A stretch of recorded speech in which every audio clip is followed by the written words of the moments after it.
قصے اللہ والوں کے۔ ایک رات آپ کی والدہ ماجدہ نے پانی طلب کیا۔ آپ پانی لینے گئے، کوزے میں پانی نہ تھا۔ گھڑے میں دیکھا تو وہ بھی خالی تھا۔ چنانچہ پانی کے لیے ندی پر گئے اور جب واپس آئے تو والدہ صاحبہ سو چکی تھیں۔ شدید سردی کا موسم تھا۔ آپ پانی کا کوزہ ہاتھ میں اٹھائے کھڑے رہے۔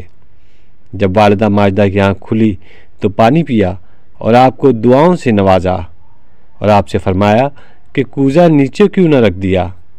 عرض کیا کہ میں ڈرتا رہا کہ آپ بیدار ہو کر پانی طلب فرمائیں اور میں شاید اس وقت حاضر نہ ہوں۔ خواجہ بایزید بسطامی رحمۃ اللہ علیہ فرماتے ہیں کہ اسی طرح ایک اور موقع پر والدہ محترمہ نے فرمایا کہ آدھا دروازہ بند کر دو۔ میں صبح تک ہی سوچتا رہا کہ کون سا آدھا بند کروں، دائیں طرف کا یا بائیں طرف کا، تاکہ والدہ صاحبہ کے حکم کی خلاف ورزی نہ ہو۔ صبح کے وقت مجھے وہ سب کچھ مل گیا جس کو میں ڈھونڈتا تھا۔ پھر آپ کو مقام حاصل ہوا کہ حضرت جنید بغدادی رحمۃ اللہ علیہ جیسے اکابر بھی پکار اٹھے کہ بایزید بسطامی ہماری جماعت میں ایسے ہیں جیسا کہ فرشتوں میں حضرت جبریل علیہ السلام اور دیگر سالکین کے میدان کی انتہا بایزید رحمۃ اللہ علیہ کے میدان کی ابتدا ہے۔ حضرت بایزید بسطامی رحمۃ اللہ علیہ جب نماز پڑھتے تو اللہ تعالیٰ کے خوف اور شریعت مطہرہ کی تعظیم کے سبب آپ کے سینے کی ہڈیوں سے چرچراہٹ کی آواز نکلتی جو لوگوں کو سنائی دیتی۔ ایک روز آپ ایک امام کے پیچھے نماز پڑھ رہے تھے۔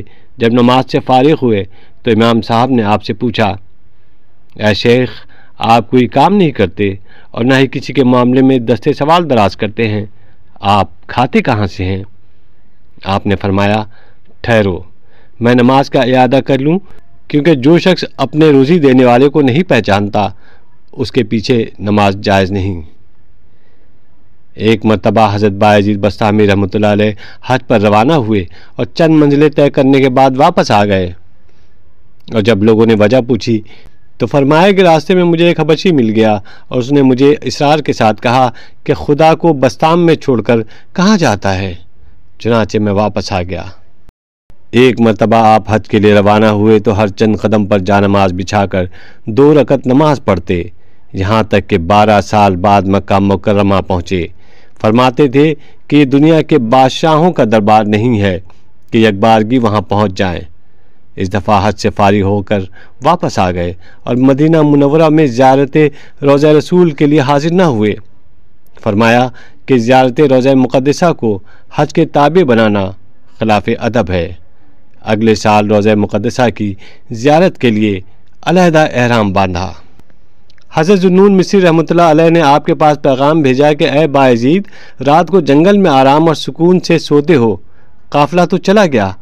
آپ نے جواب میں ارشاد فرمایا کہ کامل تو وہ ہے جو رات کو سو جائے اور صبح کو قافلہ اترنے سے پہلے منزل پر پہنچ جائے۔